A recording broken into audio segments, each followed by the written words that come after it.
рӯзи гузашта як дазанак навист, ки апай Саидаҷон мая регистратсиясе ки илтимос безори ҳамин азобҳои шумо шудам. Ба ҷое мехоҳам ки даромади хидматдоштагӣ бошам. И якум занак нест, ҳазор ва ҳоказо занҳо менависанд, ки проблемаҳоамонро ҳал намекунанд, пулмо наметиҳанд.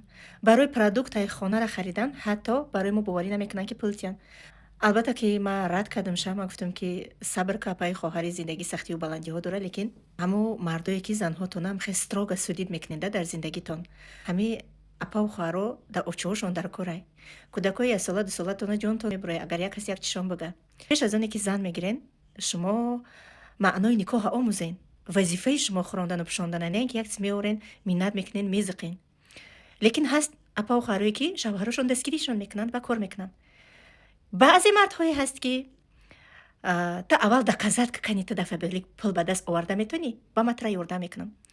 ҳамин кор дар ширкати Фаберлик аслан барои занҳои хонашинае. Зиндагӣ қин шудагиае. Продукта қимат шудагиае. Фарзандои зиёд дорен, зудтон намерасад. Лекин шумо агар дар аввали кори ҳамсаротон шумо бояд дастгирӣ накунед ва ё ки худшон ба доход бироянд, ба пул бироянд, ба албатта ки нофаҳмиҳо зиёд мешавад дар зиндагӣ. Фақат ҳамун расходи хонатонро шумо харидорӣ кунед. Шампун, зубной пасте ки шумо магазин мегиред, тиен ҳамун пула ҳамун занотон ай ҳамин Фаберлик харидорӣ кунанд.